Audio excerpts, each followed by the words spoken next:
Before you ever agree to be an executor, there's something no one tells you. One overlooked email, one piece of mail sent to the wrong address, one detail you didn't even know what to look for, and the estate can lose thousands, if not hundreds of thousands of dollars. So let me give you an example of what I mean regarding risk and how subtle it can be, right? And coming out of nowhere.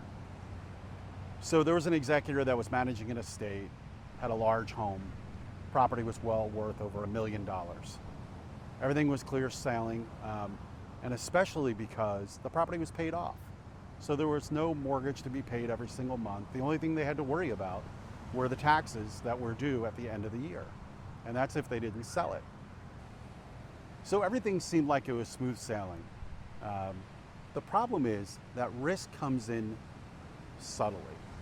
It comes in, it doesn't come in screaming, it's like quicksand.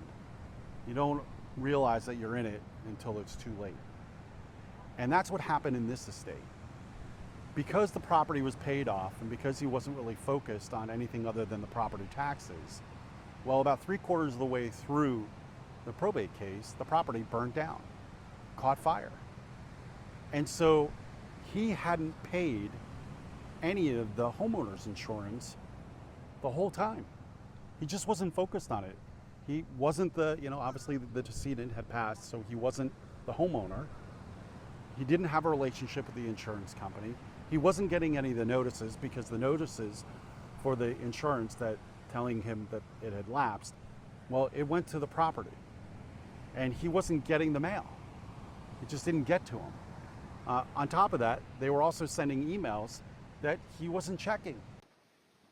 So this particular risk was like a rip current, bringing him out to sea before he even knew what happened.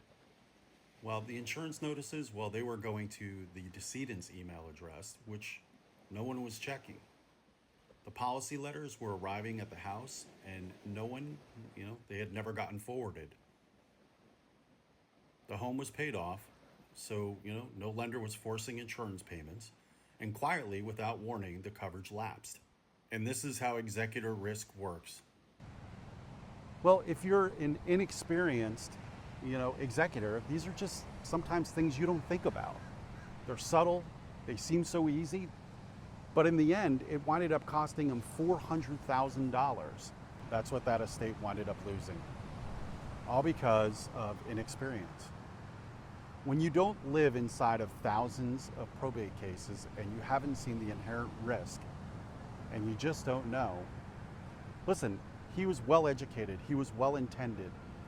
He certainly was managing everything properly as much as he could. He just didn't understand. Lighthouse Legacy Advisory Group exists because executors don't quite understand, and how could they, the true risk inside an estate, to see what could possibly go wrong and actually how to make the right decisions so that the estate retains the most value and costs the least amount of time to get from letters of petition all the way to accounting to eventually final distribution. Hi, my name is John Marceno and I'm the president and CEO of Lighthouse Legacy Advisory Group. So imagine, you're now newly appointed. You've never gone through this before. This is the first time. And now you are responsible for making decisions that ultimately can swing an estate's value in one direction or another. At Lighthouse Legacy Advisory Group, we don't replace your attorney or financial advisors. We work alongside them and alongside you to help you become aware of risk before they become costly mistakes. If you're a first-time or new executor, start with the Lighthouse Executor Risk Check. You'll find the link in the description or comment risk check and we'll send it to you. Because when you can see the risk clearly, you can move forward with confidence. Thank you for watching.